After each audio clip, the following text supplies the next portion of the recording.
കൊച്ചിയിൽ വൻ ലഹരിവേട്ട MDMAയും ലഹരി ഉപയോഗിക്കുന്നതിനുള്ള ഉപകരണം തുടങ്ങിയവയുമായി സ്ത്രീയടക്കം 4 പേരാണ് പോലീസിന്റെ പിടിയിലായത്. ഈ റെയ്ഡ് നടക്കുന്ന സമയം ലഹരി നശിപ്പിക്കാനുള്ള പ്രതികളുടെ നീക്കവും പോലീസ് പൊളിച്ചു.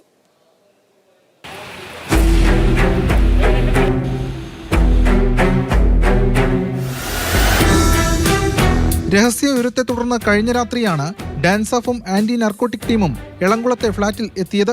ഈ സമയം കോഴിക്കോട് സ്വദേശി ഷാമിലും മലപ്പുറം സ്വദേശി ഫിജാസും ഫ്ളാറ്റിന് താഴേക്കിറങ്ങി വന്നു. ചോദിച്ചപ്പോൾ തങ്ങൾ ഇവിടെയല്ല താമസമെന്ന് പറഞ്ഞു.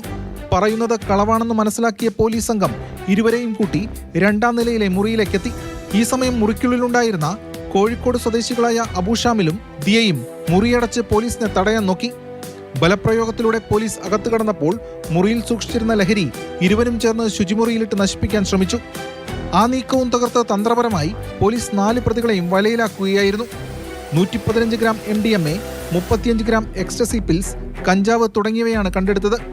കഞ്ചാവ് മുറിക്കുന്നതിനും ലഹരി ഉപയോഗിക്കുന്നതിനുമുള്ള ഉപകരണങ്ങളും മുറിയിലുണ്ടായിരുന്നു. 1,50,000 രൂപയും പിടിച്ചെടുത്തു. 20,000 രൂപയ്ക്ക് ഫ്ളാറ്റ് വാടകയ്ക്കെടുത്ത് കൊച്ചിയിൽ വൻതോതിൽ ലഹരി ഇടപാടുകൾ നടത്തിവരികയായിരുന്നു ഈ 4-അംഗ സംഘം. പ്രതികളിൽ നിന്നും പിടിച്ചെടുത്ത 1,50,000 രൂപ ഇവർക്ക് ലഹരി ഇടപാടിലൂടെ കിട്ടിയതാണ്. പ്രതികളുടെ ബാങ്ക് അക്കൗണ്ടുകളും മറ്റും പോലീസ് സംഘം വിശദമായി പരിശോധിക്കും.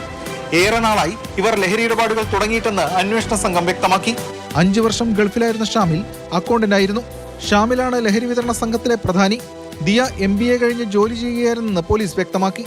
ലഹരി സംഘത്തിൽ മറ്റു കണ്ണികൾ ഉണ്ടോ എന്നും അന്വേഷണമുണ്ട്. പ്രതികളിൽ നിന്നും ലഹരി വാങ്ങിയവരെ കേന്ദ്രീകരിച്ചും പരിശോധനയുണ്ട്.